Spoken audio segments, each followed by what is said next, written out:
Hi, I'm Cecilia. Welcome to today's study of Genesis. For more of me, find me on my Facebook, my Instagram, my LinkedIn, and also my website. With them, you'll know more of who I am and what I stand for. We're going to continue on with the book of Genesis. Now we are starting in Genesis chapter 22. Last week we talked about Genesis chapter 21 and we ended with the agreement or the treaty or the covenant that Abraham made with Abimelech. And that place where they made that covenant, he called its name Beersheba, and that is where Abraham settled after that. We know that before that he was settling in the land of Gerar where the Philistines were, but then he moved to Beersheba, and now he lives there with his son Isaac. We know that also previously we had talked about Ishmael and Hagar being driven out of the home of Abraham. They were told to go away and they went and lived in the wilderness of Paran, and that is where Ishmael grew up. And God had promised Hagar that he will take care of Ishmael, his son. And we are told from chapter 21 that he grew up and he became a man who was an expert in the bow, and also his mother Hagar brought for him, or he found for him. What did she do? Yeah, she took a wife for him from the land of Egypt, and that's how it went with them. Now we're continuing on with Abraham, Isaac, and Sarah, and how they went, how their life went on after Ishmael and Hagar left their home. And now we are in chapter 22, and we're going to look at what happened now as they were living in the land of Beersheba. So let's read Genesis chapter 22. We're going to study verses 1 to 8 and hear what the word of God says. And it says, "After these things, God tested Abraham and said to him, 'Abraham.' And he said, 'Here I am.' He said, 'Take your son, your only son Isaac, whom you love, and go to the land of Moriah, and offer him there as a burnt offering on one of the mountains of which I shall tell you.' So Abraham rose early in the morning, saddled his donkey, and took two of his young men with him, and his son Isaac, and he cut the wood for the burnt offering, and arose and went to the place of which God had told him. On the third day Abraham lifted up his eyes and saw the place from afar. Then Abraham said to his young men, 'Stay here with the donkey, and I and the boy will go over there and worship and come again to you.' And Abraham took the wood of the burnt offering and laid it on Isaac his son, and he took in his hand the fire and the knife. So they went both of them together. And Isaac said to his father Abraham, 'My father.' And he said, 'Here I am, my son.' He said, 'Behold the fire and the wood, but where is the lamb for a burnt offering?' And Abraham said, 'God will provide for himself the lamb for a burnt offering, my son.' So they went both of them together, and that is the word of God."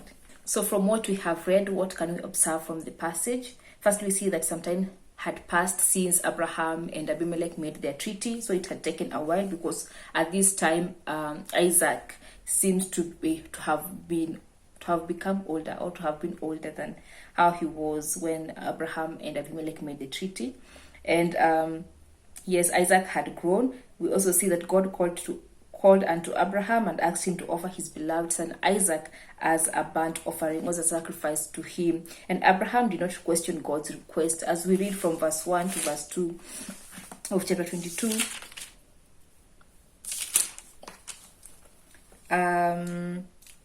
And verse 3, we are told just in verse 3 that Abraham rose early in the morning and he made provisions for it. Like, he did not question God or did not ask anything. He just accepted what God had told him. And also you can observe that he rose early in the morning, yes, and made preparations to go where God would show him to go. We are told that he was told to go to Mount Moriah in verse 2 of chapter 22. And he also took with him two of his young men, so male servants, I would guess that, to help him with saddling the donkey with the wood and the fire and everything that they needed for that journey. And it was a 3 days journey, so they definitely needed provisions for it. So probably they had carried some food and water and whatever it is that the servants and also the animals, so the donkeys, needed. And then we're told the two young men were left at the bottom of the mountain while Abraham and Isaac went on. Like, after 3 days, we are told that Abraham saw the Mount Moriah from afar, and he told his two young men to stay at the bottom, and he and his son Isaac would continue on the journey to the top of the mountain with the wood and the fire. And we can also observe that Isaac realized that or noticed that there was no lamb for the burnt offering. So he asked his father, like, behold, we have the wood, we have the fire, but where is the burnt offering? So he noticed, so we can say that he was a grown person at that point to notice that there was no lamb. And also we can observe that Isaac probably knew the way of the Lord in terms of offering sacrifices and burnt offerings to the Lord, because he realized that a lamb is needed for the sacrifice to happen. And Abraham assured his son that God will provide for himself the lamb for the burnt offering. So he did not scare his son or told him that you are or you will be the burnt offering. He still had faith in God that he will provide for that burnt offering or that sacrifice, even if the sacrifice was his son. And from what we have observed from the passage that we've just read, what can we learn from it? So we know that God called unto Abraham to test his faith and his trust in him. Like the test that God gave to Abraham was a test of faith to see whether Abraham was ready to give up everything that he had for God, or the thing that he loved the most for God, and also to test if he trusted the word of God to offer his son as a burnt offering. You know, we're told that he did not complain. And also we can learn that Abraham was aware of the voice of God. When God called unto him, Abraham, he replied, here I am. So he did not doubt, he did not question, he did not wonder whose voice is this. We remember in 1 Samuel, when Samuel was still a young boy and he was under the apprenticeship or guidance of Eli, and he was called 2 times by God, but he was not aware that it was God calling him. So he kept on going to Eli, asking him, have you called me my master? But Eli at that time told him, now if you hear the voice again, say, here I am, Lord, speak. So he at first he was not aware of the voice of God. He could not distinguish between the voice of God and the voice of Eli, but later on he came to learn. So here Abraham, we are told that he did not question that who is it is calling me. He knew it was God. And we can also learn that God tested Abraham on something he loved the most.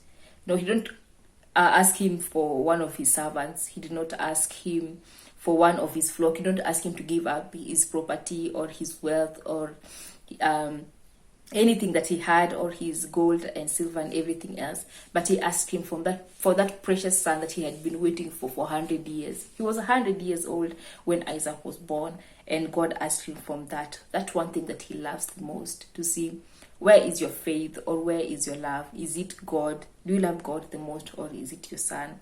That's what I presume.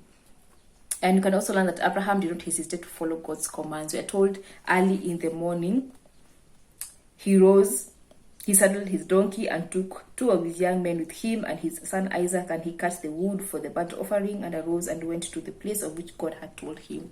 So he did not delay to carry out God's command. He did not hesitate. He did not try and run away from it, or did not try and presume that he did not hear what God had told him, or tried to make God say it again a second time for him to understand, or for him to actually believe, okay, now I believe it is God who was talking to me. But the moment he was told, in the early morning he went out to carry out the commands of God. You can also learn that Abraham was willing to give up what he loved the most for God. He knew and understood that God is the one who made provisions, or who provided for this son to be born, because at that point Sarah was 90 years old when she gave birth. So he knew that God will surely provide for the lamb of sacrifice. God will surely provide if it need to be another child for me, because he has promised to me. I think in the back of his mind he knew that God had promised him a nation, a multitude of nations, as much as the stars in the heaven and the sand in the sea.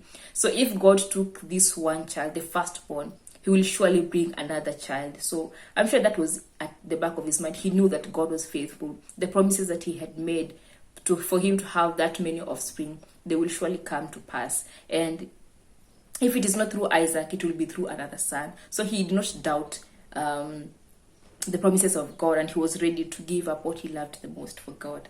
We can also learn that Abraham did not contend with God about what he had commanded him. He did not try and plead with God that I only have this one son. The other one I have sent away. I do not know where he is. I only have this one. What will happen now if you take my only son? What will happen to Sarah also? She will weep and she will die of sorrow because her only son is taken away. Sarah is not even mentioned in this all discussion or in this all escapade. She was not aware of anything that was happening, probably. So probably Abraham did not contend with God about it. He don't say, what about Sarah? Let me talk to Sarah and see what she thinks about it, offering her only son that she has waited for 90 years to have. And no, he did not contend with God. He took the commandment of God as God had told him and went on with it to carry it out.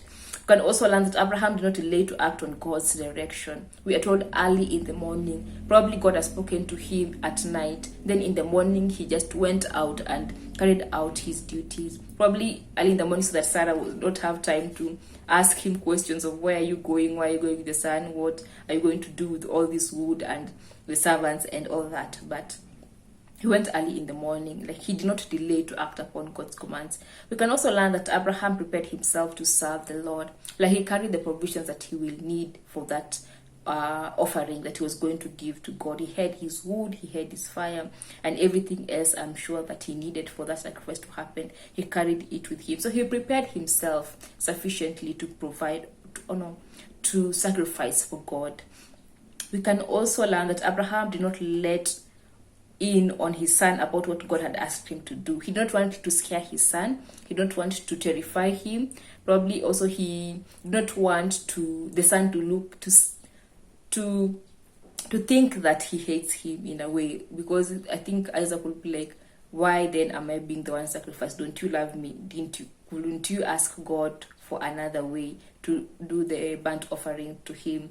But no, he did not let on in his son of He did not let his son on what was going on. Yeah.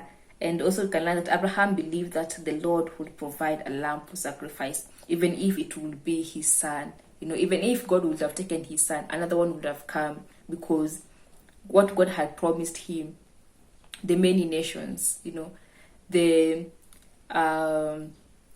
lineage that God had promised him, it usually come to pass. He believed that. So in his mind, he was, if God takes this one, he will give me another one. So he was ready. He believed that God will provide a lamb for the sacrifice. And we can also learn that Abraham did not show any fear or worry. He was courageous to do what God had asked him to do. Like, early in the morning, he took his son, he took his provisions, and he went on. And on the third day, after that long journey, he was like, we are still continuing on with my son. And there was no a flicker of worry or of anxiety or of fear in his face. That's why his son was able to trust him and follow him. When he said that God will provide, Isaac did not turn around and run away. No, he still went on with his father because he trusted his father, because he displayed courage, he displayed strength and assurance, so that Isaac was able to trust in his father, even in that journey, not knowing how it will end up at the top of the mountain. So you can see that he was courageous to do what God had asked him to do, and he did not fear, nor did he shake with worry because of what God had asked him to do.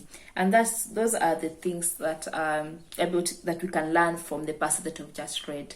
How then can we apply what we have read in the passage to our day-to-day life? Firstly, we can see that God does test our faith in him. So the tests that comes to us in our day-to-day life, the difficulties, the troubles, the ups and downs of life, God is testing us to see where is our faith, where do we put our hope in? Is it in what we see or who we see, or is it in the God of the heavens? So he does test our faith for us to check ourselves and see where do we put our faith in, or where does our faith lie in. And the other thing we can apply is that God should be the most precious thing, or the precious person in our life. Like, who do you value the most? It should be God that you value the most. And that is showcased in how Abraham was willing to give his precious son for God. So may God be the most precious person in your life, the one person that you will not want to leave, the one person that you will not want to deny, the one person that you will not want to forsake. May it be God. And then we can say also, be ready to lose your life for God, for then you will find it. As Jesus Christ says, whoever finds his life loses it, and whoever loses his life for my sake, he will find it. As We look in the case of Abraham. He was ready to lose his son in order to find God. So, and he found God and also had his son. So was willing to lose it. Like, be ready to lose your life for God. For then that is when you'll find life, and it will be life everlasting. And also we can learn, we can apply to be discerning of the voice of God, so that we know that it is God who is speaking to us. Like, be discerning of the voice of God, so that you are aware when God is speaking to you, and when you are probably your own imaginations are speaking to you, or someone else is telling you that God told me this and this and this about you. But you're able to discern that this is the voice of God. Surely this is how God speaks. Because the only way you can do that is when you are in a constant or frequent fellowship with God, or communion with God, because you spending more time with God, it will enable you to discern and understand how God speaks to you. So be discerning of the voice of God. And the last thing you can apply is act on God's command with urgency. So do not delay to carry out God's command. Do not push it back. Do not procrastinate or delay on it, but act on it immediately, as we are seeing in the example of Abraham. Immediately, like early in the morning. Every time we have God studied through the book of Genesis, and Abraham was talking to God, and God asked him to do something, we're told immediately, or right after, or the next morning, or the early morning. Like, he did not delay in carrying out God's command. So you also, like, take action when God has asked you, or God has commanded you to do anything, so that you act on it with urgency as it has come. Do not try and push it back or push it forward or any other way, but immediately act upon the word of God or the voice of God. Yes, that is what I had for you for today in the study of Genesis. So if there's anything else that you have learned in the study of Genesis, whether you have observed, you have seen, you can apply to our faith, be sure to write it down in the comment section. And I thank you for joining me today. Until we see you again next week, goodbye and God bless you.